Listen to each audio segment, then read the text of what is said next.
Hi అండి, అందరికీ నమస్కారం. యాక్చువల్గా మీకు ఒక విషయం చెప్పాలండి. ఈరోజు మా అపార్ట్మెంట్లో ఏ విధంగా అయితే కలెక్ట్ చేస్తామో ఏంటనేది చూపిస్తానండి. ప్రతి బుధవారం కూడా కలెక్షన్ అనేది ఇలా బయట పెడతారండి. నేను వాచ్మెన్ పురమాయించాను. ప్రతి వారం కూడా తను వెళ్ళి కలెక్ట్ చేసుకుంటుందండి. అయితే కలెక్ట్ చేసుకున్నప్పుడు కలెక్ట్ చేస్తారా ఉంటారు, అది మీకు చూపిద్దామని కూడా చేస్తాను. అయితే నాకు బ్రిక్స్ గురించి, బ్రిక్స్ తయారు చేసే వాళ్ళు వచ్చారు కదండి. వాళ్ళు తయారు చేసేవాళ్ళు ఎలా వచ్చారంటే ఈవిడి ఫోన్ కాల్ వల్ల వచ్చారండి. అంటే నాకు ఒక హెల్ప్ చేశారు ఈవిడి, దానివల్ల వచ్చారు. వీడియో చేస్తుంటే ఎదురింట్లో అరుణి గారి ఇంటికి వాళ్ళ సిస్టర్ వచ్చారండి. కంగ్రాట్స్ అండి అని చెప్తున్నారు. అదే మీకు ఇలా అవార్డు వచ్చిందంట కదా, కంగ్రాట్స్ అని చెప్తున్నారు.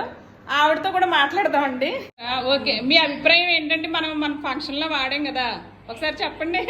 పర్లేదు, మామూలుగా చెప్పండి. ఫంక్షన్లో మనం మీ ఊరు ఏ ఊరండి? అది సండ్రేడు.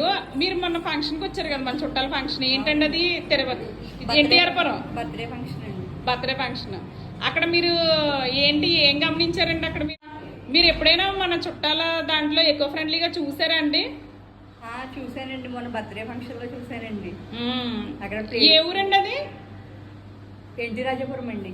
ఎన్టీ రాజపురం. కొంచెం అది అక్కడ మీరు వాయిస్ ఎక్కువ మాట్లాడండి. అదే అక్కడ మీరు ఏమేం గమనించారండి? మట్టి గ్లాసులు, చెక్క స్పూన్లు అవి చూస్తే ఏంటిది ఎక్కడ లేదు, కొత్తగా ఉందని అంటే ఇలా మన దగ్గర పంపిస్తున్నారు అని చెప్పారండి. చాలా హ్యాపీ అనిపించిందండి. ప్లాస్టిక్ నిషేధం అది చాలా బాగుందండి.